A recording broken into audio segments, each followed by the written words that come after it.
ప్రార్థన చేసుకొని ఈ దినము ఆరాధనని ప్రారంభించుకుందాం.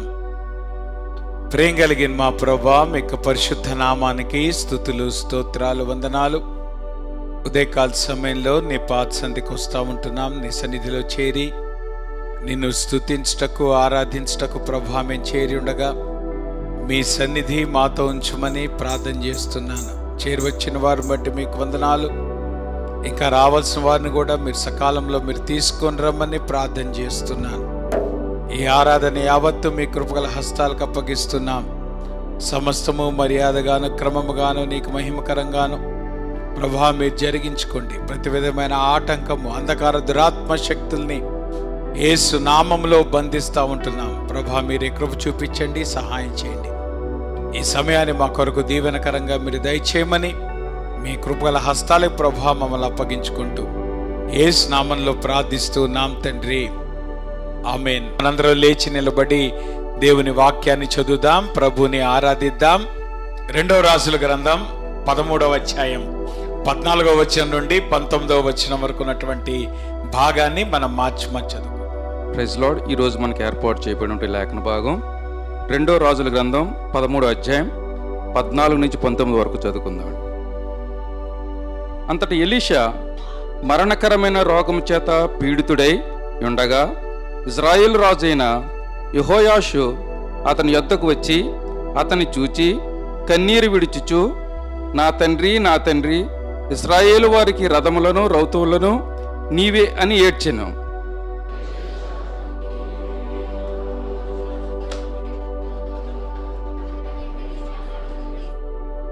నీ చెయ్యి వింటి మీద ఉంచుమని అతడు ఇశ్రాయేలు రాజుతో చెప్పగా, అతడు తన చెయ్యి వింటి మీద ఉంచినప్పుడు ఎలీషా తన చేతులను రాజు చేతుల మీద వేసి,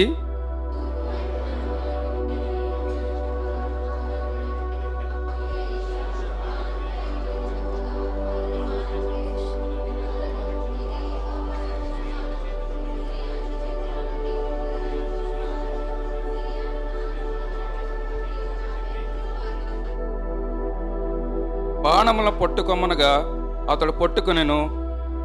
అంతటా అతడు ఇశ్రాయేలు రాజుతో నేలను కొట్టుమనినప్పుడు అతడు ముమ్మారు కొట్టు మానెను.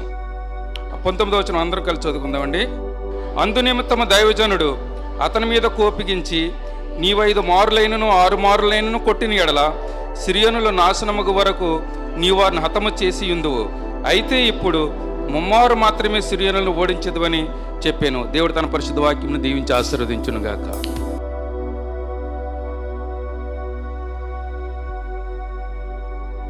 ప్రేమ కలిగిన మా ప్రభువా, మీకు పరిశుద్ధ నామానికి స్తుతులు, స్తోత్రాలు, వందనాలు. ఇంతవరకు ప్రభువా నిన్ను స్తుతించటకు, ఆరాధించటకు మీరు మాకు ఇచ్చిన అవకాశాన్ని బట్టి మీకు వందనాలు. ఈ సమయంలో ప్రభువా నీ వాక్యాన్ని మేము ధ్యానించినట్టుగా మీ వాక్యం ద్వారా మీరు మాతో మాట్లాడండి, మమ్మల్ని బలపరచండి, సరిచేయండి. యేసు నామంలో ప్రార్థిస్తున్నాం తండ్రి, ఆమేన్. దయచేసి కూర్చోండమ్మా. ఉదయకాల సమయంలో మనం చదువుకున్నటువంటి ఈ దేవుని వాక్యాన్ని మనం ధ్యానం చేసుకుందాం. ఇక్కడ గనక మనము కాంటెక్స్ట్ని గనక గమనిస్తే, మరి ఎలీషా దగ్గరికి ఇశ్రాయేలు రాజు అయినటువంటి యెహోయాషు వచ్చినప్పుడు జరిగినటువంటి ఒక సంఘటనను ఈ ఉదయకాల సమయంలో మనము ధ్యానం చేయటానికి ప్రయత్నం చేద్దాం. సర్వసాధారణంగా మనం డ్రీమింగ్ బిగ్ అనేటువంటి మాట మనం వినబడంగానే మనము ఆలోచించేటప్పుడు దేని గురించి మనం ఆలోచిస్తాము కదా? ఎంత పెద్ద ఉద్యోగం సంపాదించాలి, ఎంత పెద్ద ఇల్లు కట్టాలి, అర్థమవుతుందా? నెలకి ఎంత ప్యాకేజ్ సంపాదించాలి. అంటే చాలాసార్లు మనము పెద్ద పెద్ద ఆలోచనలు మనము ఏ విషయాల్లో కలిగి ఉంటామంటే, కెరీర్ విషయంలో కలిగి ఉంటాము, లేదంటే ఫైనాన్షియల్గా మనం కలిగి ఉంటాము, లేదంటే ఎడ్యుకేషన్లో మనం కలిగి ఉంటాము. ఈ రకమైనటువంటి మనము పెద్ద పెద్ద ఆలోచనలు, పెద్ద పెద్ద కోరికలు, లేదంటే పెద్ద పెద్ద కలలు మనము ఈ ఏరియాస్లో మనం కలిగి ఉంటాం. అయితే ఆత్మీయ జీవితంలో మనం ఎంతమంది ఇటువంటి బిగ్ డ్రీమ్స్ మనకున్నాయి కదా? నిజానికి మనము చాలా సాక్రిఫైస్ చేస్తాం. ఎందుకంటే మనము ఇప్పుడున్నటువంటి కాంపిటేటివ్ వరల్డ్లో ఒక పొజిషన్కి మనం చేరుకోవాలంటే it's not an easy thing. దాని కొరకు మనం చాలా సాక్రిఫైసెస్ చేస్తాము, చాలా టైం మనం వెచ్చిస్తాము, అలానే చాలా కాన్సన్ట్రేషన్ మనం పెడతాము. ఆ తర్వాత మనకున్నటువంటి ఫైనాన్షియల్ రిసోర్సెస్ని మనం పెంపొందించుకోవడానికి మనం ప్రయత్నం చేస్తాము. తర్వాత ఈ క్రమంలో పాపులారిటీ అనేటువంటిది మనకు వస్తూ ఉంటుంది. అంటే ఈ లోకము ఏదైతే గొప్ప విషయాలు అని అంటుందో ఆ గొప్పతనము సంపాదించడం కొరకు మనమందరము కూడా ఆరాటపడతా ఉంటాం. అంటే లోకంలో ఫ్రెండ్స్ ముందు కావచ్చు, లేదంటే కొలీగ్స్ ముందు కావచ్చు, లేదంటే తోటి స్టూడెంట్స్ ముందు గొప్పవాళ్ళు అనిపించుకోవటానికి మనము చాలా డ్రీమ్స్ కలిగి ఉంటాం. లేదంటే ఆ ప్రాసెస్లో మనం చాలా కష్టపడతాము, ఆ తర్వాత చాలా టైం వెచ్చిస్తాము, అనేకమైనటువంటి సాక్రిఫైసెస్ చేస్తాం. ఇవన్నీ కూడా మనం చేస్తాం. కానీ at the cost of really what matters in life. నిజానికి ఈ లోకంలో మనం దేని కొరకైతే మనం టైం వెచ్చిస్తున్నామో, ఏది సంపాదించడానికి మనం ఆరాటపడుతున్నామో, అది ఈ జీవితంతోనే మనల్ని విడిచిపెట్టి వెళ్ళిపోయేటువంటి విషయాలు. అది నీ ఉద్యోగమైనా కావచ్చు, నీ డబ్బు అయినా కావచ్చు, నువ్వు సంపాదించేటువంటి ఆస్తుపాస్తులైనా కావచ్చు, నీ ఎడ్యుకేషన్ అన్న కావచ్చు, ఇవన్నీ కూడా at the end of the day నీ మరణముతో అవన్నీ నువ్వు విడిచిపెట్టి వెళ్లాల్సిందే. కానీ విచారం ఏంటంటే మరణముతో విడిచిపెట్టి వెళ్ళేటువంటి విషయాల మీద మనకున్నటువంటి దృష్టి కానీ, వాటి పట్ల మనకున్నటువంటి ఆలోచన కానీ, వాటి పట్ల మనకున్నటువంటి కలలు కానీ, నిత్యము అసలు మనము నిత్యత్వంలో దేవునితో ఉండబోతున్నటువంటి ఆ స్పిరిచువల్ రెలం ఏదైతే ఉందో, ఆ స్పిరిచువల్ ఆస్పెక్ట్స్ ఏదైతే ఉన్నాయో, వాటిని మనం ఎందుకో గమనించుకోలేకపోతున్నాం అనేటువంటి విషయాన్ని మనం అర్థం చేసుకోవాలి. అందుకనే ఈ ప్రాసెస్లో నిజానికి మనం విన్ అవుతున్నామా, మనం లూజ్ అవుతున్నామా అనంటే at the end of the day we are losers. మనం ఈ లోకంలో మనం అచీవ్ చేస్తూ ఉండొచ్చు, కానీ లోకంలో మనం అచీవ్ చేసేవన్నీ కూడా అవి మనల్ని లూజర్స్ కింద తయారు చేస్తూ ఉన్నాయి. నిజమైనటువంటి విన్నర్ ఎవరు ఈ లోకంలో అనంటే ఆత్మీయ జీవితంలో ఆ యొక్క డ్రీమ్స్ని నెరవేర్చుకున్నటువంటి వాడు, ఆత్మీయ జీవితంలో కలలు కన్నటువంటి వాడు, ఆత్మీయ జీవితంలో సాధించినటువంటి వాడు. మనము నిజానికి స్పిరిచువల్ లైఫ్లో మనం ఏదైతే మనము ఆరాటపడతామో, స్పిరిచువల్ లైఫ్లో ఏదైతే సాధిస్తామో అదే మనల్ని విన్నర్స్ కింద నిలబెట్టుది. కానీ ఈ లోకంలో మీరు సంపాదించేది ఏది కూడా మిమ్మల్ని విన్నర్ని చేయదు. At the end of the day మిమ్మల్ని లూజర్ కింద చేస్తుంది అనేటువంటి వాస్తవాన్ని మనము అర్థం చేసుకోవాలి. అందుకే యేసు ప్రభువారు ఆయన అద్భుతమైనటువంటి కొండ మీద ప్రసంగం చేస్తున్నప్పుడు ఈ ప్రిన్సిపుల్ మనకి బోధపడేటట్టుగా మాట్లాడాడు. ఆయన ఏమన్నాడు తెలుసా? మొదట నా నీతిని, నా రాజ్యమును వెతకండి, అప్పుడు అవన్నీ మీకు అనుగ్రహించబడును. అంటే దాని అర్థం ఏంటి? మనము మన జీవితంలో ప్రయారిటీ ఏమై ఉండాలి?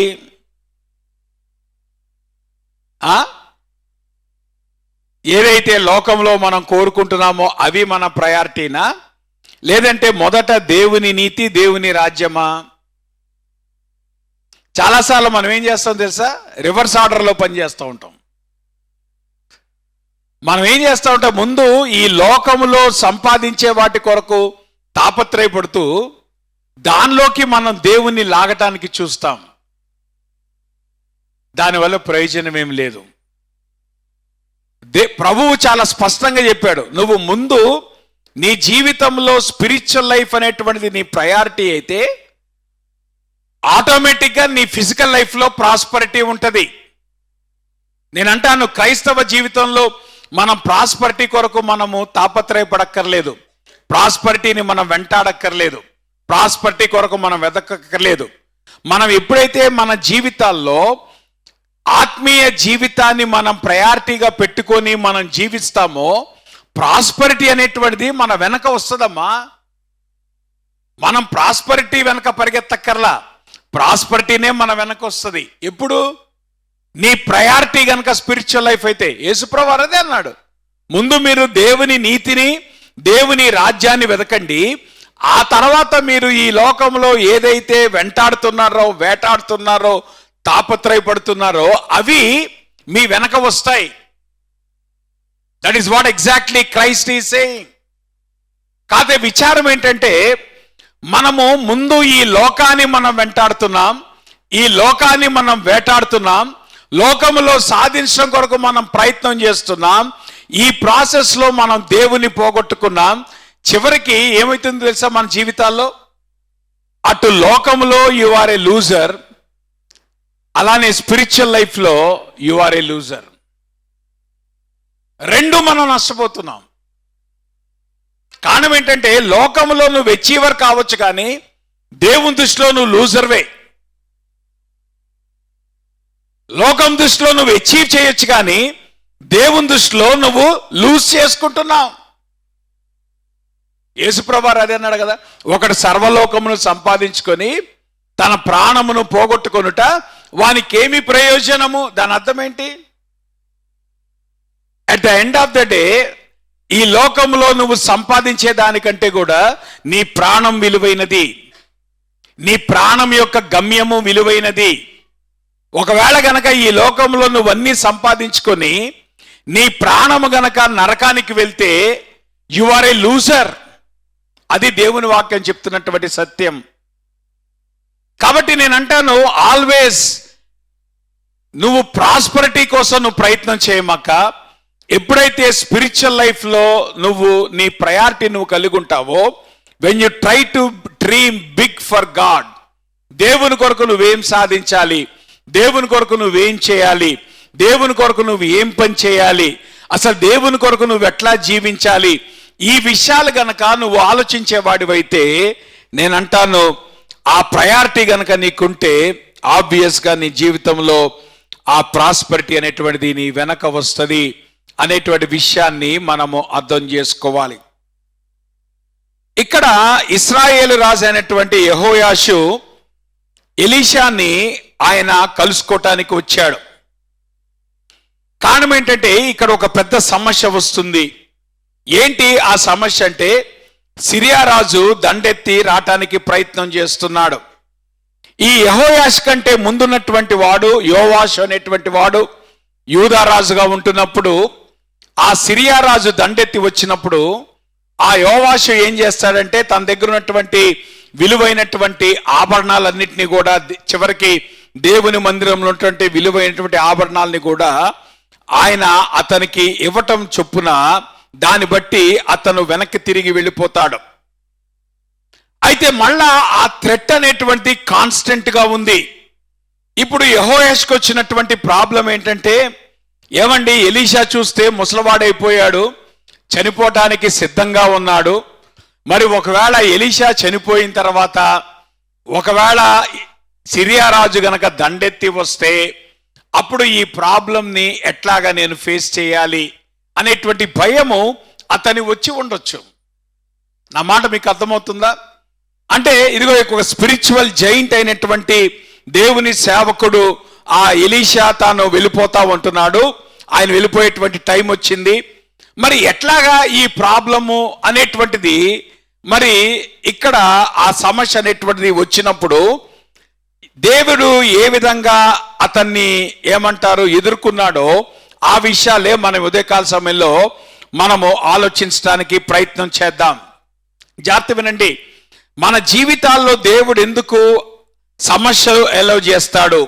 ఆ మాటకు వస్తే కొన్నిసార్లు అతి క్లిష్టమైనటువంటి సమస్యలు మన జీవితాల్లోకి దేవుడు ఎందుకు తీసుకొస్తాడంటే, బికాజ్ మనము ఆయన సహాయం తీసుకోవాలని. జాగ్రత్త వినండి. దేవుడు పెద్ద ప్రాబ్లమ్స్ తీసుకొచ్చేది నువ్వు పెద్దగా సాల్వ్ చేయమని కాదు.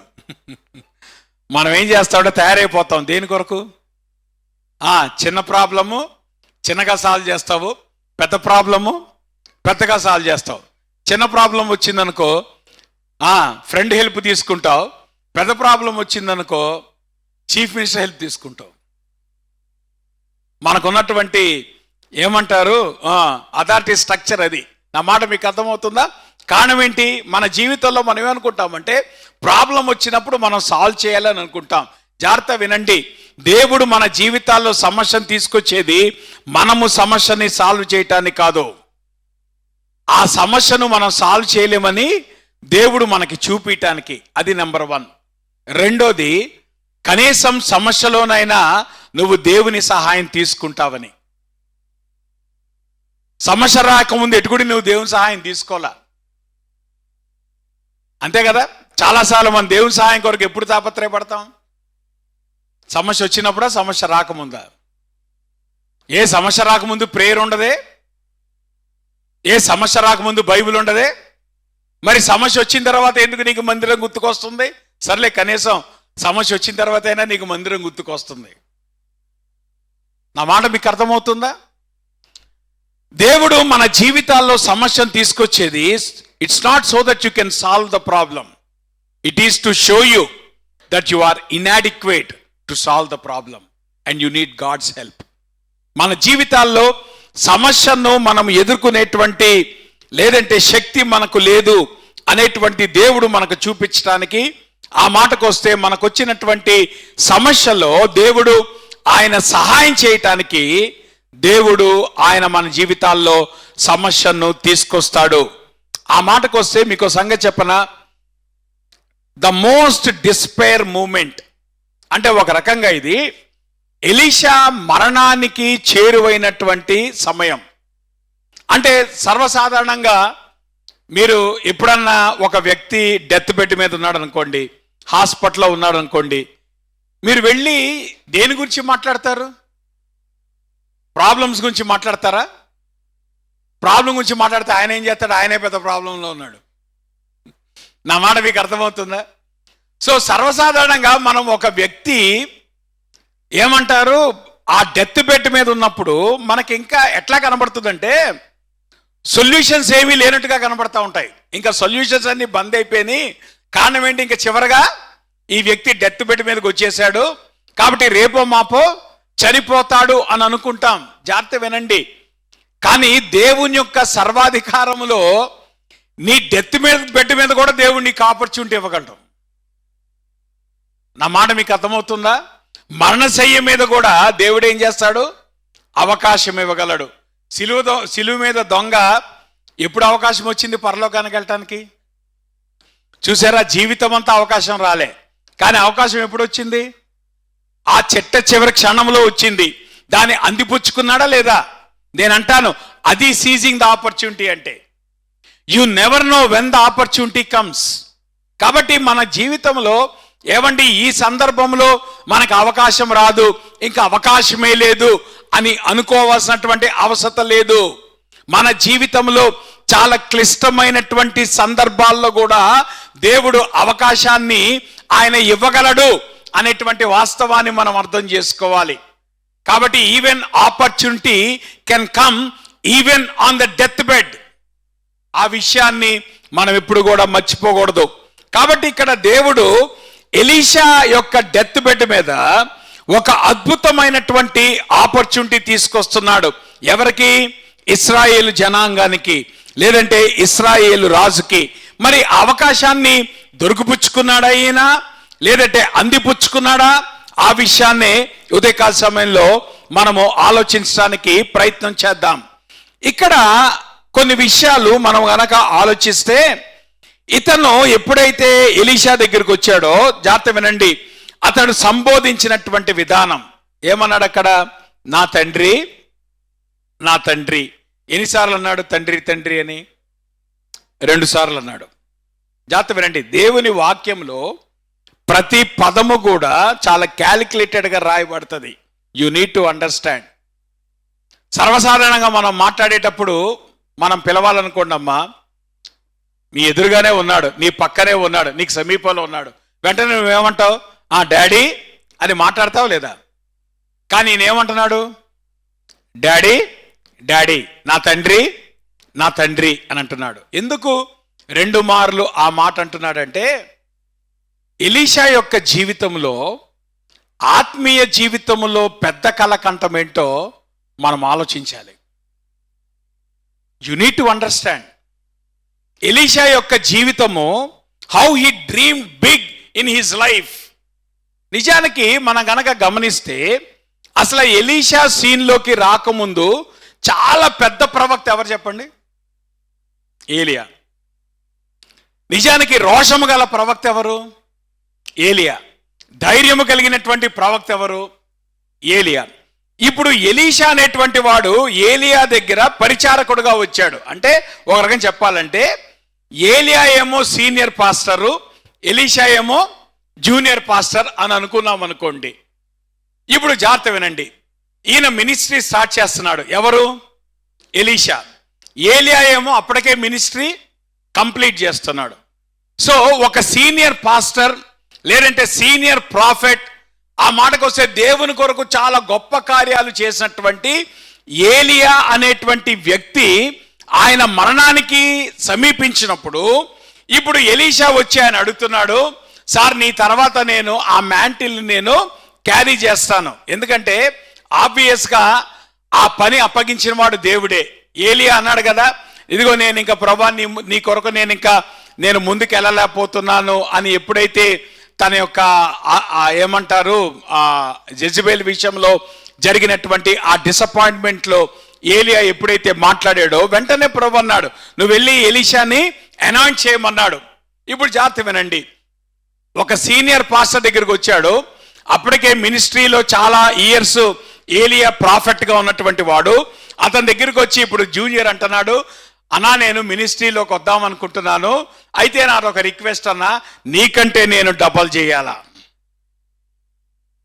అనగానే మీరేమంటారు చెప్పండి? నోరు ముయిరా అంటాం. కారణం ఏంటి? నువ్వు ఇంకా అడుగు పెట్టనే లేదు. నా మాట మీకు అర్థమవుతుందా? అసలు నువ్వు ఇంకా మినిస్ట్రీలోకే రాలే, నువ్వు ఇంకా బచ్చగాడివి. నా మాట మీకు అర్థమవుతున్నా? కానీ నీ కళ ఎట్లాగా ఉంది? నీ కళ ఎట్లాగా ఉంది? ఇప్పుడు జాగ్రత్త వినండి అమ్మా. స్పిరిచువల్గా ఏలియా కంటే ఇప్పుడు ఎలీషాకి పెద్ద కళ ఉందా, చిన్న కళ ఉందా? ఇప్పుడు దేవుడేమన్నా ఎలీషాను పట్టుకొని, అరే నువ్వు ఓవర్ ఎంథూసియాస్టిక్గా ఉన్నావు, ఇంక నువ్వు మినిస్ట్రీ పనికిరావు అన్నాడా? అనలే. ప్రభు ఏమన్నాడు? సో బీ ఇట్ అన్నాడు. నేను అంటాను, అది డ్రీమింగ్ బిగ్ అంటే. మనకి డ్రీమింగ్ బిగ్ ఎక్కడ ఉందో తెలుసా? ప్రభా నాకు ఒక 4 అంతస్తుల భవనం కావాలి, అది మన పెద్ద డ్రీమ్ అంటే. ఏం చేసుకుంటావు? 4 అంతస్తుల భవనం పట్టుకొని ఊరేగుతావా? ప్రభా నాకు పెద్ద జాబ్ కావాలి, అది డ్రీమింగ్ బిగ్. ఏం చేస్తావు? ఉద్యోగాన్ని పరలోకాన్ని తీసుకెళ్తావా? కానీ ఎలీషా ఏమన్నాడు తెలుసా? ప్రభా స్పిరిచువల్గా ఐ హ్యావ్ ఎ గోల్. ఏంటో తెలుసా గోలు? నా మాస్టర్ కంటే కూడా నేను ఎక్కువ పని చేయాలా, నా మాస్టర్ కంటే కూడా నేను ఎక్కువ మినిస్ట్రీ చేయాలా. మీరు గనక గమనిస్తే దేవుని వాక్యంలో చాలా స్పష్టంగా ఏలియా చేసినటువంటి అద్భుతాల కంటే ఎలీషా చేసిన అద్భుతాలు రెట్టింపు ఉంటాయి. ఏలియా వెళ్ళిపోయేటప్పుడు దేవుడు ఎలీషా యొక్క రిక్వెస్ట్ని ఆనర్ చేశాడు. అందుకే ఎలీషా యొక్క జీవితంలో ఏలియా చేసినటువంటి మినిస్ట్రీ కంటే కూడా 2-fold మినిస్ట్రీ చేశాడు ఎలీషా. అద్భుతమైన మినిస్ట్రీ చేశాడు. దాన్ని సింబాలికల్గా ఇక్కడ ఏమన్నాడు తెలుసా? నా తండ్రి నా తండ్రి అంటే ఆ సంబోధనలు ఏం చూపిస్తా ఉంది? ఈయన 2-fold మినిస్ట్రీ చేసినటువంటి దైవజనుడు, దేవుని కొరకు గొప్పగా సాధించినటువంటి దైవజనుడు, దేవుని కొరకు గొప్ప కార్యాలు చేసినటువంటి దైవజనుడు. ఇప్పుడు జాగ్రత్త వినండి. ఇటువంటి ఎలీషా దగ్గరికి వచ్చి నువ్వు గనక ఒక రిక్వెస్ట్ కోరావు అనుకో, నువ్వేమై ఉండాలా? ఇప్పుడు ఎలీషా కంటే పెద్ద పని చేయాలా, ఎలీషా కంటే చిన్న పని చేయాలా? మాట్లాడరే. నా మాట మీకు అర్థమవుతుందా? అసలు నువ్వు వచ్చిన ఎలీషా అనేటువంటి వాడు, he is a man who knows to dream big and he achieved his dreams in spiritual life. ఈయన ఆత్మీయ జీవితంలో కలలు కన్నటువంటి వాడే కాదు, కలలు సాధించినటువంటి వాడు కూడా. దేవుని కొరకు రోషముగా బ్రతికినటువంటి వాడు, దేవుని కొరకు అద్భుతమైనటువంటి పరిచయం చేసిన వాడు, ఎక్కడ కూడా ఎవరి విషయంలో కూడా కాంప్రమైజ్ అవ్వకుండా దేవుని కొరకు నిలబడినటువంటి వ్యక్తి ఎవరైనా ఎలీషా. అతని యొక్క డెత్ బెడ్ పైన ఇప్పుడు దేవుడు ఏం చేస్తున్నాడు? He is giving an opportunity. ఎవరికి? ఇశ్రాయేలు రాజు అయినటువంటి యెహోయాషు. మరి అందిపుచ్చుకుంటాడా? నా మాట మీకు అర్థమవుతుందా? నేను అంటాను, the reason why we don't dream big is cause we see all we see. మన జీవితంలో చాలాసార్లు మనము పెద్దగా ఆలోచించకపోవటానికి కారణం ఏంటంటే, మన కళ్ళ ముందు ఉండేదే మనం చూస్తాం. మన కళ్ళ ముందు మనకు కనబడేదేంటి? ఆ ఎంబీబీఎస్, ఆ ఎంసెట్. అమ్మ, మన కళ్ళ ముందు ఏం కనబడుతుందని చెప్పండి? ఆ ఎంబీబీఎస్, ఆ ఎంసెట్. ఈ రెండు మించి అసలు మన కళ్ళ ముందు ఏమీ కనబట్లా. అందుకని ఇప్పుడు ప్రపంచం అంతా దేని చుట్టూ తిరుగుతోంది? ప్రపంచం కాదు, కనీసం ఆంధ్రప్రదేశ్లో ప్రతి పేరెంటు, ప్రతి చైల్డ్ పుట్టంగానే వాడికి ఉన్నటువంటి కళేంటి? పెద్ద కళేంటి? మాట్లాడరే. అయితే ఎంబీబీఎస్, లేదంటే ఐఐటి. ఇంక ఇవి రెండే మనకు కనపడేటువంటి కళలు. కారణం ఏంటో తెలుసా? మన కళ్ళకు అదే కనబడతా ఉంది. దర్శనం ఏంటంటో తెలుసా? కళ్ళకు కనబడింది చూడగలటం. కళ్ళకు కనబడింది చూడగలటం అది దేవుని వల్ల మాత్రమే వస్తుంది. నిజానికి నువ్వు నీ కళ్ళ ముందు కనబడేది నువ్వు సాధించడం గొప్ప విషయం కాదు. దేవుని సహాయముతో నీ కళ్ళకు కనబడినటువంటి గొప్పతనమును సాధించడం అనేటువంటిది, that is the victory of faith. విశ్వాసములో నీ కలిగేటువంటి విజయం. అది మీకు అర్థం కావడానికి ఒక ఉదాహరణ చెప్తాను. ఇదే ఎలీషా దగ్గరికి పనివాడు పరిగెత్తుకుంటూ వస్తాడు. పరిగెత్తుకుంటూ వచ్చి, ఇదిగో ఇదిగో సిరియా రాజు దండు మన ఏమంటారు కొండ చుట్టూతా ఉంది, ఇక మనం ఎస్కేప్ అవ్వటానికి కుదరదు అన్నప్పుడు ఎలీషా ఏం చేశాడు? ప్రభా, వీడి కళ్ళు తెరువు ప్రభా అన్నాడు. దాని అర్థం ఏంటి? ఆడు గుడ్డోడా? కాదు. వాడు ఏం చూస్తున్నాడు? ఆడు కళ్ళ కనబడితే చూస్తున్నాడు. వాడికి ఏమి కెపాసిటీ లేదు. వాడికి కళ్ళకు కనపడింది చూసే కెపాసిటీ లేదు. కళ్ళకు కనపడింది చూసే కెపాసిటీ ఎవరికి ఉంటుంది? ఎవరికైతే స్పిరిచువల్ లైఫ్ ఉంటుందో వాళ్ళకు ఉంటుంది. ఎవరికైతే స్పిరిచువల్ ప్రయారిటీ ఉంటుందో వాళ్ళకు ఉంటుంది. ఎవరైతే స్పిరిచువల్గా బిగ్ డ్రీమ్స్ కలిగి ఉంటారో వాళ్ళకు ఉంటుంది. ఆ మాటకొస్తే ఎలీషా ముందే చూశాడు కళ్ళతో. ఏం కళ్ళతో చూశాడు? కొంచెం కూడా షేక్ అవ్వలా. కారణం ఏంటి? ఆయన కళ్ళకు కనబడేది కనబట్ల, కళ్ళకు కనబడింది కనబడుతుంది. సో ఇప్పుడు వెంటనే అన్నాడు, ప్రభా వీడి కళ్ళు తెరవు. అక్కడ చూడండి ఏం రాయబడిందో, యెహోవా ఆ పనివాని కండ్లను తెరవజేసెను గనక. చూడండి, ప్రభువు ఆ ఆత్మీయ నేత్రాలు తెరిచేదాకా వాడికి నిజానికి చుట్టూతో ఉన్నటువంటి ప్రొటెక్షన్ వాడికి అర్థం కాల. ఏ ప్రొటెక్షను? God's protection. నీ కంగారు ఎందుకు వస్తుంది? నీ కళ్ళ ముందు ఐసీయూ కనబడుతుంది. మాట్లాడరే. నీ కంగారు ఎందుకు వస్తుంది? నీ కళ్ళ ముందు డాక్టర్ స్టెథోస్కోప్తో కనబడుతున్నాడు. కానీ నీ కళ్ళకు కనబడినటువంటి దేవుని భద్రతా వలయం ఉంది చూసావా, అది ఎందుకు నీ కళ్ళకు కనబట్టలేదు? నీ ఆత్మీయ నేత్రాలు తెరుచుకుంటే కదా. ఎప్పుడో మూసుకుపోయినాయి. దేంతో మూసిపోయినాయి అమ్మా? లోకంతో మూసిపోయినాయి మన ఆత్మీయ నేత్రాలు. మన స్పిరిచువల్ ఐస్ మూసిపోయినాయి. కారణం ఏంటి తెలుసా? లోకంతో మూసిపోయింది. లోకంలో మనకు ఉన్నటువంటి డ్రీమ్స్ ఏదైతే ఉన్నాయో, లోకంలో మనం అచీవ్ చేయాల్సిన ఏదైతే ఉన్నాయో, వాటితో మన ఆత్మీయ నేత్రాలు కప్పబడ్డాయి కనుక మనకి దేవుని యొక్క నేత్రాలు మనకు అర్థం కావట్లేదు. What God can do through your life you are not able to understand. You are blind to what God can do in your life. దేవుడు నీ జీవితంలో ఏం చేయగలడో దానికి నువ్వు గుడ్డోడు అయిపోయావు. కారణం తెలుసా? లోకముతో నీ కళ్ళు మూసుకుపోయినాయి. లోకంలో విషయాలతో నీ కళ్ళు మూసుకుపోయినాయి. నీ కళ్ళ ముందు కనబడేది అదొక్కటే. నీ కళ్ళ ముందు ఏదైతే కనబడుతుందో అందరికీ కనబడుతుంది. మరి ప్రభు మందిరానికి వచ్చేటువంటి వాడికి, రక్షించబడని చెప్పుకునేటువంటి నీకు అదే కనబడింది అనుకోమో, వాడికి నీకు ఏం తేడా? లోకంలో ఉన్నవాడికి అయ్యే కనబడుతున్నాయి, మనకు అవే కనబడుతున్నాయి. అంతకు మించి మనకేమి భిన్నంగా కనబట్టలేదు. జాగ్రత్త. You need to understand, learn to dream big. మన జీవితాల్లో అవకాశాలు అనేటువంటి ఎప్పుడు అందిపుచ్చుకుంటాం తెలుసా? మనకి పెద్ద కళలు ఉన్నప్పుడు. పెద్ద కళ అంటే ఏంటో తెలుసా? దేవునితో నీకు సంబంధములో నుండి నీ ఆత్మీయ జీవితంలో దేవుడు ఏది కోరుకుంటున్నాడో అది నువ్వు ఆలోచిస్తూ నువ్వు పని చేసేటువంటి ఆ క్రమంలో దేవుడు నీ జీవితం ద్వారా ఎటువంటి ఇంపాక్ట్ తీసుకొస్తాడో అప్పుడే నీకు అర్థమవుతుంది అనేటువంటి వాస్తవాన్ని అర్థం చేసుకోవాలి.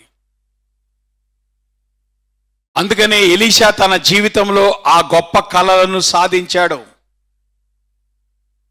అద్భుతమైనటువంటి పరిచర్య దేవుని కొరకు చేయగలిగాడు.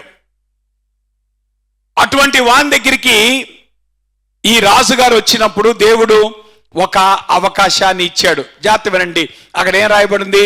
నీ చెయ్యి వింటి మీద ఉంచుమని అతడు ఇశ్రాయేల్ రాజుతో చెప్పగా అతడు తన చెయ్యిని వింటి మీద ఉంచినప్పుడు ఎలీషా తన చేతులను రాజు చేతుల మీద వేసి, జాగ్రత్త వినండి, ఇక్కడ దేవుని ప్రవక్త ఒక ఇష్యూరెన్స్ ఇస్తున్నాడు, ఒక వాగ్దానం ఇస్తున్నాడు. తన చేతిని ఆ వ్యక్తి చేతి మీద పెట్టి, ఇప్పుడు నువ్వు ఈ బాణాన్ని వదులు. కారణం ఏంటో తెలుసా? దేవుడు నీకు విజయాన్ని ఇస్తాడు. అమ్మా ఇక్కడ జాగ్రత్త వినండి, ఇక్కడ మీకు ఒక్క థియలాజికల్ కాన్సెప్ట్ అర్థం కావాలి. అది అర్థమైతే ఇంకా నా ప్రసంగం అయిపోయినట్టే, ఇంక నేనేం ప్రసంగం చేయక్కర్లేదు. ఈ ఒక్క విషయం మీకు అర్థమైతే చాలు. జాగ్రత్త వినండి, మనము మానవులం గనక మనకేముంటుందంటే పాస్ట్ ఉంటుంది. ఉందా? పాస్ట్, ప్రెజెంట్ ఉంటుంది, తర్వాత ఏముంటుంది? ఫ్యూచర్ ఉంటుంది. ఎందుకు? మనము మానవులం గనక. అదే దేవుని దగ్గరికి వచ్చేటప్పటికి దేవునికి పాస్ట్ ఉంటుందా?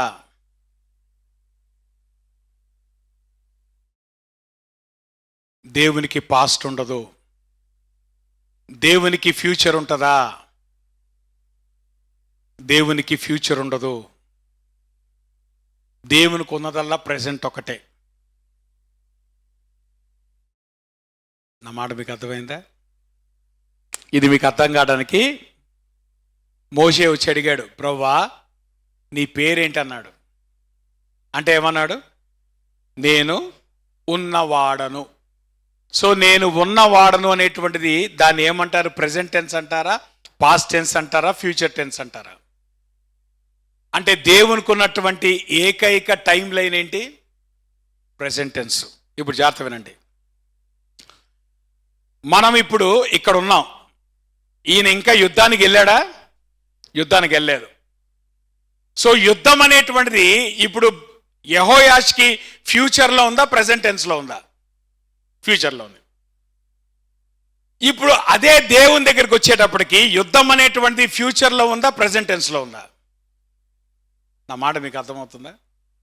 ఇప్పుడు జాగ్రత్త వినండి, సంగతి ఏంటంటే నీ లైఫ్ అంతా కూడా దేవునికి ప్రెజెంట్ టెన్సే. నీకు మనకి ఫ్యూచర్ అది. అంటే మనం పాస్ట్లో ఉన్నాము, పాస్ట్లో నుండి మనము ప్రెజెంట్లోకి వస్తున్నాము, ప్రెజెంట్లో నుండి మనం ఫ్యూచర్లోకి వెళ్తున్నాం. కానీ దేవుని దగ్గరికి వచ్చేటప్పటికి ఆయనకి everything is in present tense. నా మాట మీకు అర్థమవుతుందా?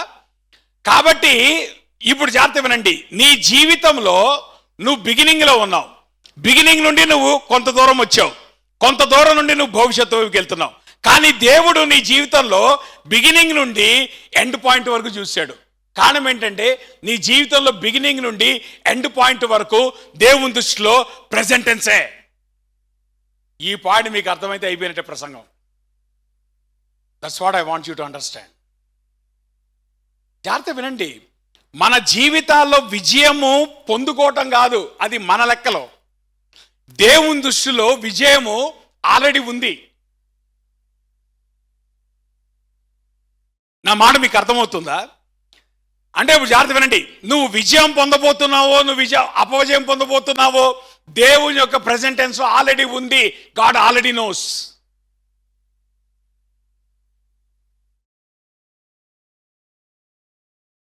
సో అందుకనే ఇప్పుడు ఎలీషా ఏం చేస్తున్నాడంటే, ఆయన మీద చెయ్యుంచి నువ్వు బాణము వదులు అని అంటున్నప్పుడు దాని అర్థం ఏంటి? విక్టరీ వస్తుందన్నా రాదన్నట. ఎందుకు విక్టరీ వస్తుంది? Because it is already in the God's present tense లోనే ఉంది.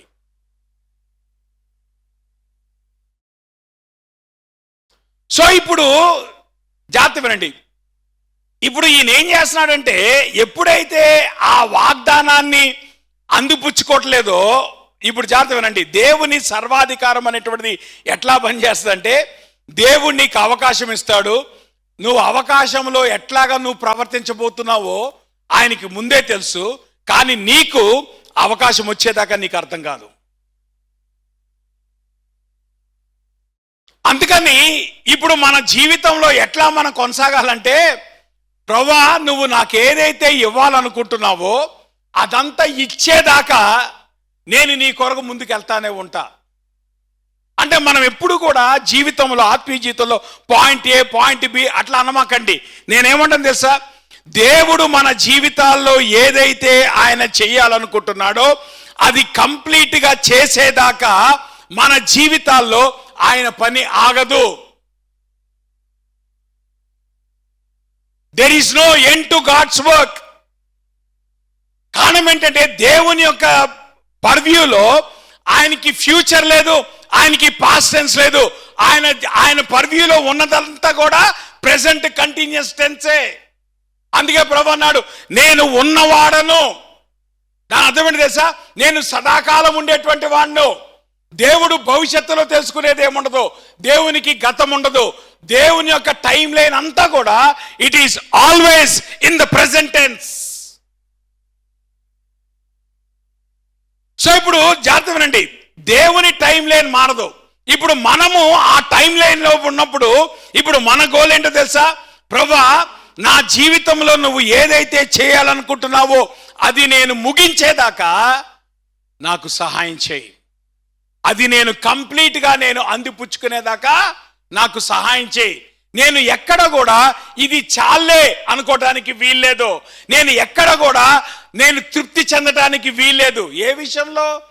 Not in your physical desires but in your spiritual desire. ఆత్మీయ జీవితంలో అటువంటి అవగాహనతో మనం ఉండాలి. అంటే అర్థం ఏంటి తెలుసా? దాన్నే వాక్ ఆఫ్ ఫెయిత్ అంటాం. అంటే వాక్ ఆఫ్ ఫెయిత్ అనేటువంటి దానికి అర్థం ఏంటంటే, ఇప్పుడు జాగ్రత్త వినండి, నువ్వు ఇక్కడున్నావు, నీ ఫ్యూచర్ అక్కడుంది. నీ ఫ్యూచర్ నీ కళ్ళకు కనపట్లేదు, కానీ దేవుని యొక్క ప్రెజెంట్ టెన్స్లో నీ ఫ్యూచర్ ఆల్రెడీ అక్కడ ఉంది. సో ఇప్పుడు వాక్ ఆఫ్ ఫెయిత్ అంటే ఏంటి? నీ కళ్ళకు కనబడినటువంటి ఫ్యూచర్ వైపు దేవుని యొక్క సహాయంతో నువ్వు అడుగులు వేసుకుంటూ నువ్వు ముందుకెళ్ళటం, అది వాక్ ఆఫ్ ఫెయిత్ అంటే. అంటే ఒక రకంగా నీకు అది ఫ్యూచర్, కానీ దేవునికి అది present tense. God already knows your end point. అంటే దేవుడు ఆయనకి నీ బిగినింగ్ తెలుసు, నీ ఎండ్ తెలుసు. ఆయన ఏమి నీ ఎండ్ వైపు ఆయన నీతో పాటు ప్రయాణం చేసుకుంటున్నాడు. ఆయన ఆల్రెడీ ఆయనకి ఎండ్ ఏదో తెలుసు, నీ బిగినింగ్ ఏదో తెలుసు.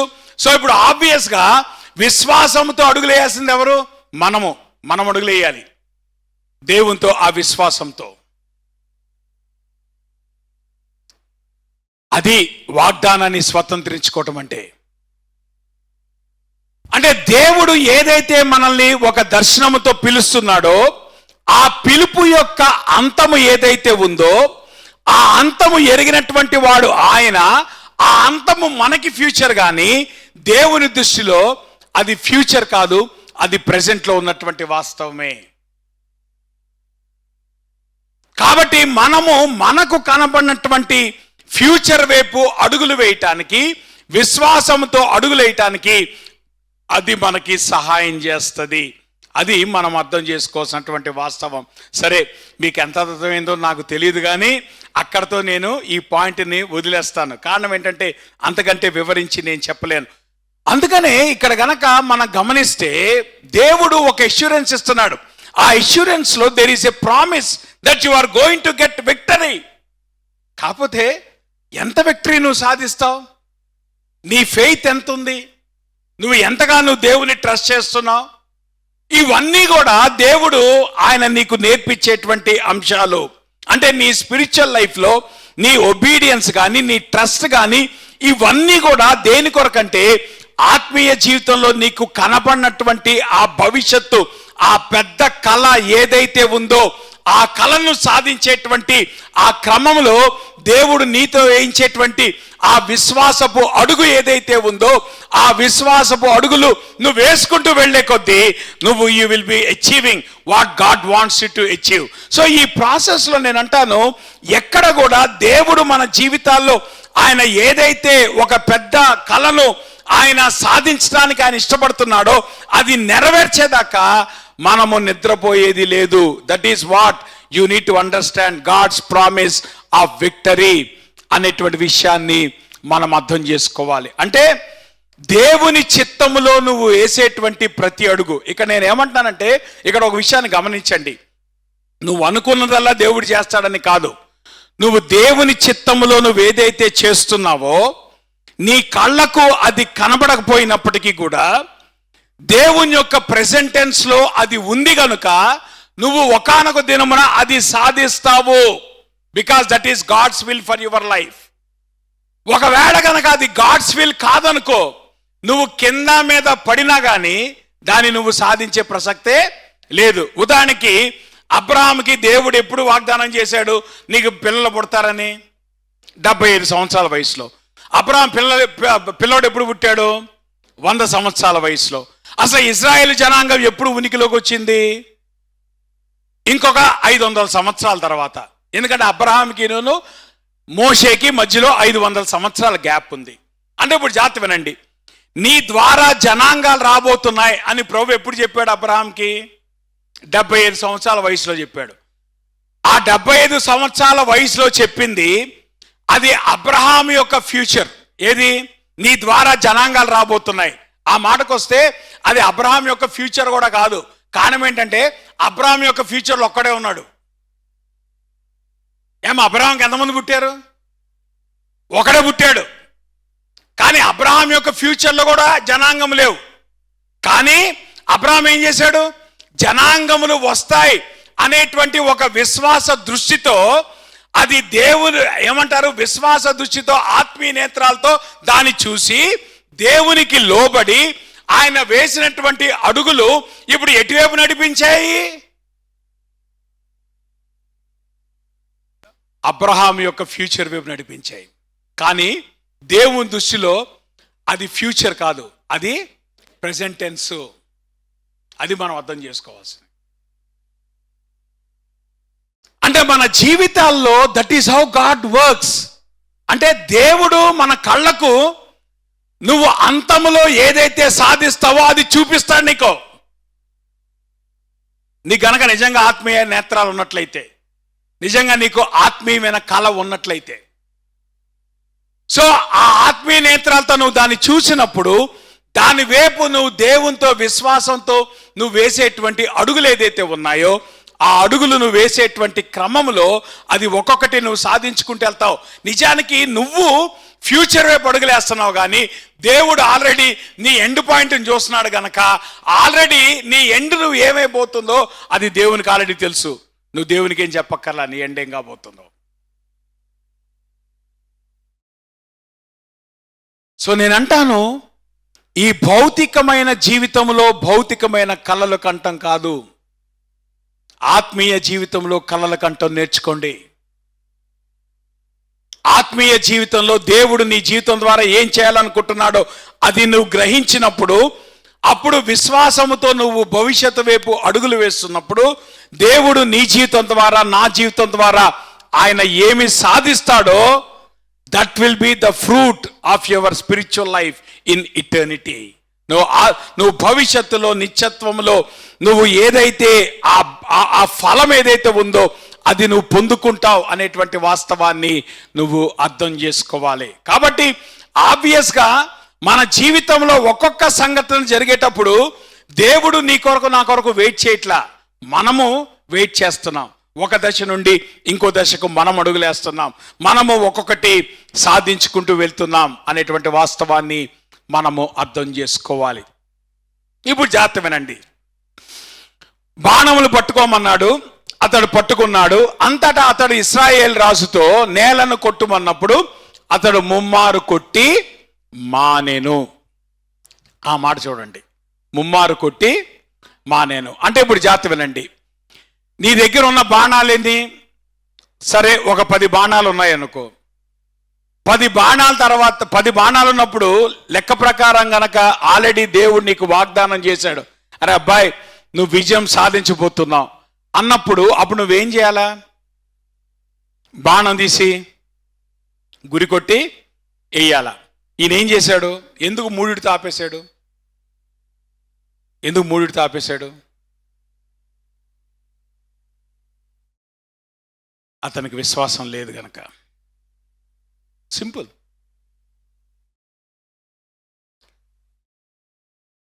నేను అంటాను, ఇప్పుడు జాగ్రత్త వినండి. ఎలీషాకి డెత్ బెడ్ మీద ఉన్నాడు కదా. డెత్ బెడ్ మీద ఉన్నప్పుడు ఎలీషా యొక్క లాస్ట్ ఇమోషన్ ఏంటో తెలుసా? దేవుని వాక్యం రికార్డ్ చేయబడింది, కోపంతో ఉగ్రుడయ్యాడు. చాలా కోపం వచ్చింది ఎలీషాకి. ఎవరి మీద? అరే అబ్బాయి నువ్వు 3 వేసి ఎందుకు ఆపేసావురా, మిగతా ఎందుకు వేయలేదు అన్నాడు. ఇప్పుడు గనక ఎలీషా ముందే గనక నువ్వు గనక అన్ని బాణాలు వేసేస్తే ఇక నీకు కంప్లీట్గా సీరియన్స్ డిస్ట్రాయ్ అయిపోతారు, నీకు ప్రాబ్లం పోతుంది అని ప్రభు ముందే చెప్పడం. అదే విశ్వాసం అంటే. కానీ ప్రాబ్లం ఏంటంటే మనం ఎప్పుడైతే మనము కంప్లీట్ మనం చెయ్యమో ఇప్పుడు ఆబ్వియస్గా ఏమవుతుంది, మనకి ప్రాబ్లం కంప్లీట్గా సబ్సైడ్ అవ్వట్లా. అందుకే చూసారా మన జీవితాల్లో సమస్యలు పోతున్నట్టున్నాయి కానీ పోవటం లేదు. సమస్యలు మళ్ళీ వెంటాడుతూనే ఉంటున్నాయి. ఎందుకు సమస్యలు కంప్లీట్గా పోవట్లేదు? ఏమ్మా, ఎందుకు సమస్యలు కంప్లీట్గా పోవట్లేదు? ఎందుకు సంవత్సరాల తరబడి సమస్యలు మళ్ళీ వెంటాడుతున్నాయి? ఇప్పుడు జాగ్రత్త వినండి. మీ జీవితంలో మీరు సఫర్ అయ్యేటువంటి ప్రాబ్లం ఏదైనా ఆలోచించండి అమ్మా. ఎప్పటి నుండి సఫర్ అవుతున్నారు ఆ ప్రాబ్లంతో? నాకే చెప్పమాకండి, మీలో మీరు అనుకోండి. ఎప్పటి నుండి సఫర్ అవుతున్నారు? ఎందుకు అంతకాలం ఎందుకు సఫర్ అవుతున్నారు? ఎందుకు ప్రాబ్లం మీద కంప్లీట్ విక్టరీ ఎందుకు రాలేదు? నా మాట మీకు అర్థమవుతుందా? ఎందుకు కంప్లీట్నెస్ రాలేదు మనకి? Why the problem is coming back again? Because you did not show your faith. నేను అంటాను, ఎలీషా యొక్క డెత్ బెడ్ మీద ఎలీషా యొక్క లాస్ట్ ఇమోషన్ యాంగర్ కూడా కాదు, అక్కడ రాయబడిన మాట ఏంటి తెలుసా? హీ వాజ్ ర్యాత్ వచ్చింది, ఉగ్రత వచ్చింది. ఎవరికి? ఎలీషాకి. నేను ముందే చెప్పాను, ఎలీషా అనేటువంటి వాడు ఎవడు? బిగ్గర్ డ్రీమ్ ఉన్నటువంటి వాడు. మీకు చెప్పాను కదా, అందుకే అంత ఇంట్రడక్షన్ ఇచ్చానమ్మా. మనం మర్చిపోయారేంటి చెప్పండి. ఎలీషా అనేటువంటి వాడు ఎవడు? చాలా బిగ్గర్ డ్రీమ్. ఏలియా కంటే పెద్ద డ్రీమ్ ఉంది. నా మాట మీకు అర్థమవుతుందా? ఏలియా దగ్గరికి వచ్చి అన్నాడు, అన్నా నీకంటే డబల్ మినిష్ చేయాలన్నాడు. దేవుడు దాన్ని ఆనర్ చేశాడు. అటువంటి వాడి దగ్గరికి వచ్చి నువ్వు గనక కంప్లీట్గా అచీవ్ చేయాలనుకో, ఇప్పుడు ఎట్లా ఉంటుంది? బాధ ఉంటుందా లేదా? నా మాట మీకు అర్థమవుతుందా? ఎందుకు బాధ ఉంది? ఎందుకు ఆ ప్రాబ్లం వచ్చింది? ఇప్పుడు అదే అంటున్నాడు, నువ్వు గనక 5-6 సార్లు కొట్టుంటే నీకు కంప్లీట్గా సాల్వ్ అయ్యేది ప్రాబ్లం. నువ్వేం చేసావు? 3 సార్లు కొట్టావు. కానీ ఇప్పుడు నీకు విక్టరీ ఎన్నిసార్లు వస్తుంది? 3 సార్లు వస్తుంది. అంటే అర్థం ఏంటి? 4వసారి ప్రాబ్లం రిపీట్ అవుతుందా లేదా? 4వసారి ప్రాబ్లం రిపీట్ అవ్వడానికి కారణం ఏంటి?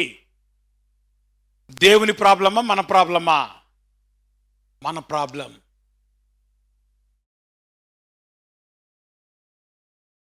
మన జీవితంలో సమస్యలు ఎందుకు కంప్లీట్గా తొలగట్లేదమ్మా? Why you are suffering with the same problem for years? Because of the lack of faith. విశ్వాసం లేదు. ఎందుకు విశ్వాసం లేదు? దేవుడు నీకు ఇచ్చిన అవకాశాన్ని అందిపుచ్చుకోలేదు. నేను అంటాను, ఎలీషా చివరి ఇమోషన్ యాంగర్ అయితే ఎలీషా యొక్క చివరి కమాండ్మెంట్ రికార్డెడ్ దేవుని వాక్యంలో. ఎందుకంటే ఈ వచ్చిన తర్వాత మనం ఏం చూస్తాం? ఎలీషా మరణించాడు. ఎలీషా చివరగా అన్నటువంటి కమాండ్మెంట్ ఏంటి తెలుసా? షూట్ అన్నాడు. ఎలీషా యొక్క చివరి ఇమోషన్ ఏమో యాంగరు, ఉద్రేక, కోపం.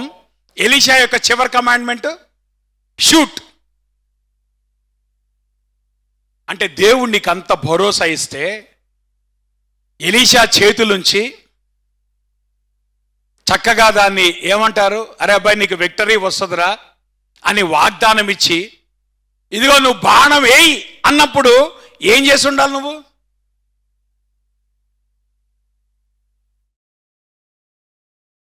బహుశా వీడేమనుకున్నాడంటే, ముసలోడైపోయాడు కదా, ఈ చాదస్తుడు ఇట్టానే అంటాడు, పాస్ట్ గారు ఇట్టానే అంటారు, ఆయనకి ఏం తెలుసు?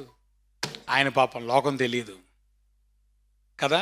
మీరు చేసే పాపాలన్నీ పాస్ట్ గారు ముందే చెప్తారా చెప్పరా? మాట్లాడరే. ఏమ్మా మీకు తెలియకుండానే పాపం చేస్తున్నారా? మీకు తెలియకుండానే పెళ్ళిళ్ళు చేస్తున్నారా? మీకు తెలియకుండానే కార్యక్రమాలు చేస్తున్నారా? చెప్పమాకండి.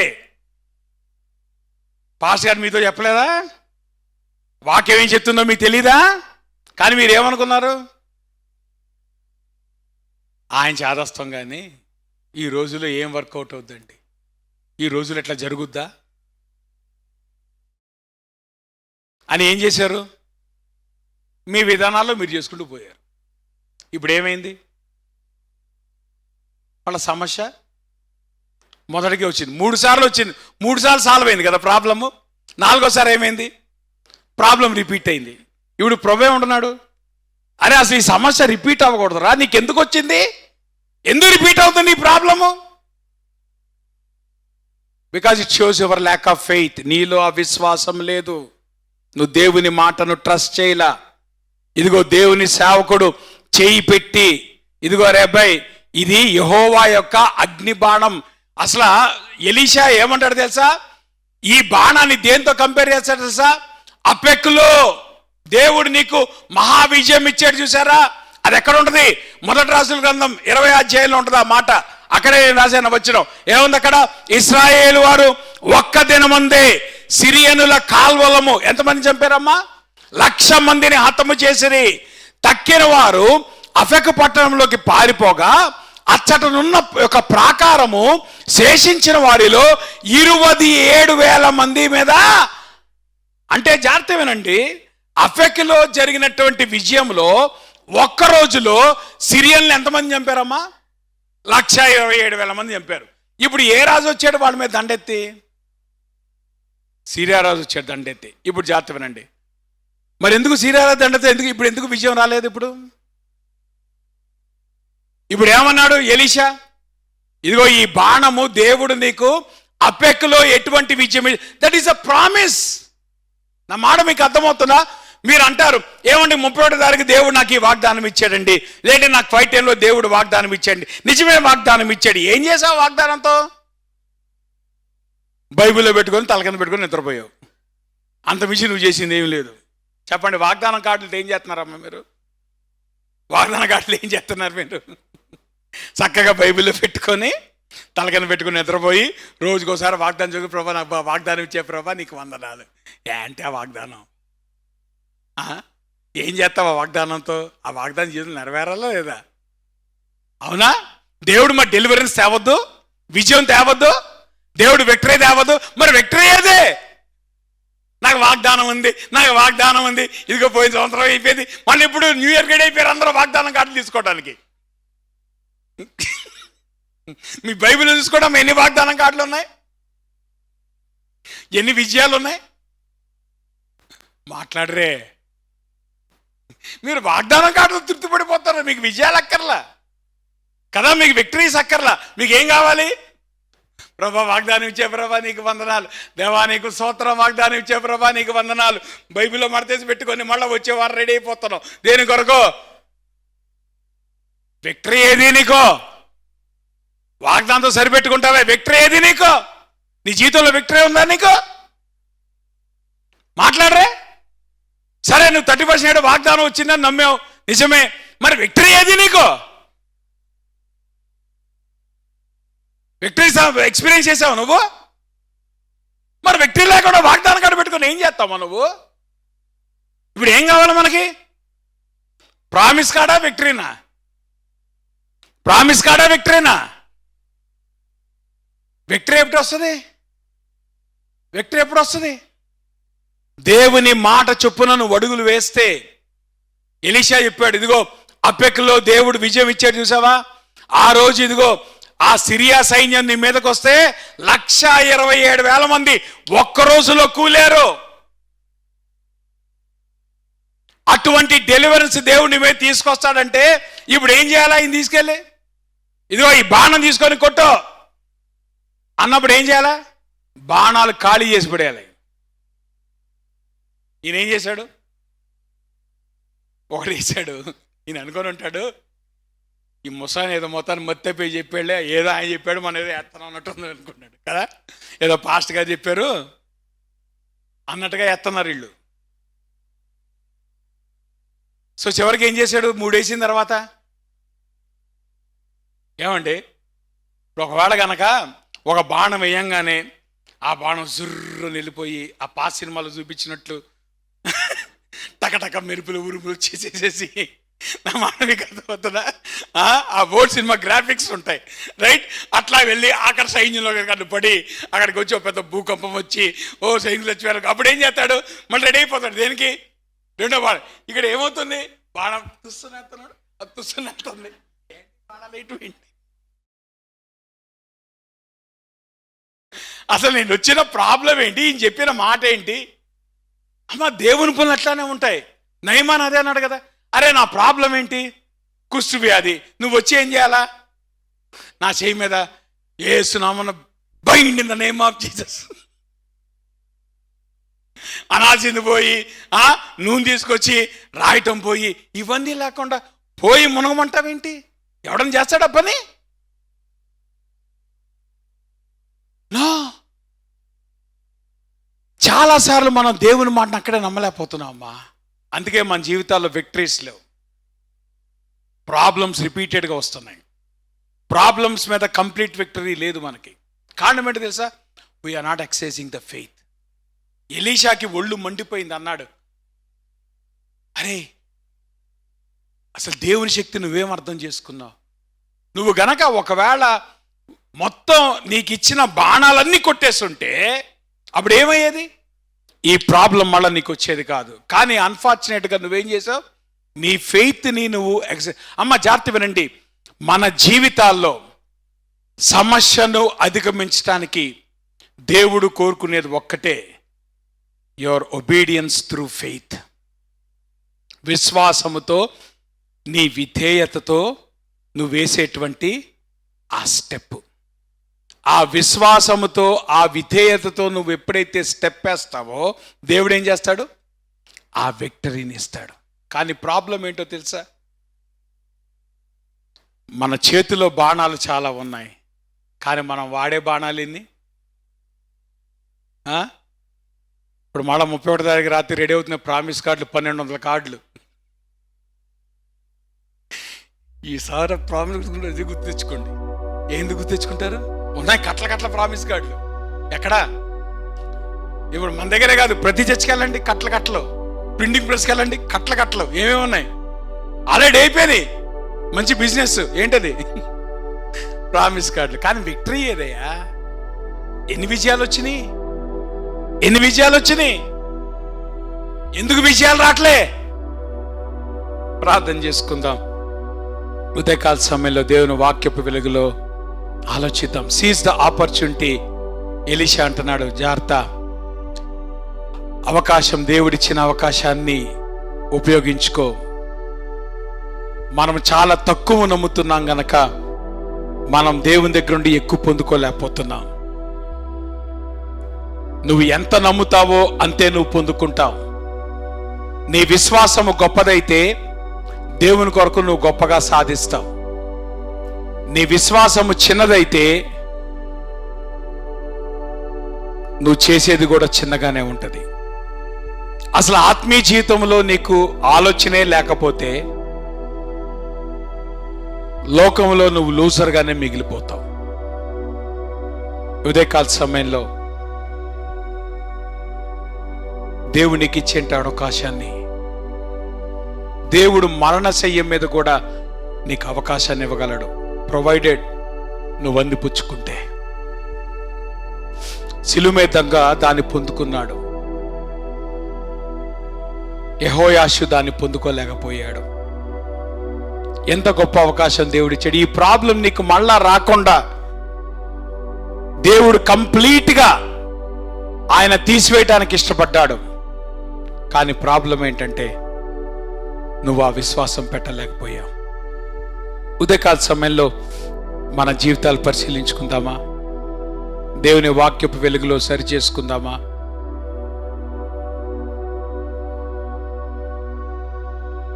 అవకాశాలు చెప్పిరావు. కేవలం మన వాగ్దానం పొందుకోవటం కాదు,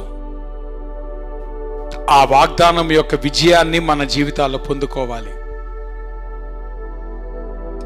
ఆ విజయం మన జీవితాల్లో మనం పొందుకోవాలంటే ఆ స్టెప్స్ టువర్డ్స్ ద ఫ్యూచర్. దేవునికైతే అది ప్రెజెంట్ టెన్సే, కానీ ప్రభు చూస్తున్నాడు నువ్వు వేసేటువంటి అడుగు ఆ డెస్టినీ వైపు ఎట్లా వెళ్తుందో. దేవుని కొరకు గొప్ప కళ్ళకు అందాం, దేవుని కొరకు గొప్ప పనులు చేద్దాం. నిత్యత్వంలోకి అవి పనికొచ్చేటువంటి విషయాలు. ఉదయకాల సమయంలో ఒకవేళ ఇంకా నువ్వు ప్రభుని నమ్ముకోకుండా ఉంటే ప్రభు దగ్గరికి రా. ఎంత నష్టపోతున్నావు ప్రభుని నీ జీవితంలో కలిగి ఉండకపోవటాన్ని బట్టి. నీ పాపం విషయంలో పశ్చాత్తాపడి ప్రభు దగ్గరికి వచ్చి మారు మనసు పొందుతావా? ఒకళ్ళు నువ్వు మారు మనసు పొందిన వాడివైతే మన ఆత్మీయ జీవితాల్లో ఎటువంటి కలలు కంటున్నాం, ఎటువంటి సాధిస్తున్నాం, అవకాశాలు సద్వినియోగం చేసుకుంటున్నామా? ఆత్మీయ నేత్రాలతో చూడగలుగుతున్నామా? వాగ్దానాలు పొందుకోవటం కాదు, వాగ్దానం యొక్క విజయాన్ని అనుభవించగలుగుతున్నామా?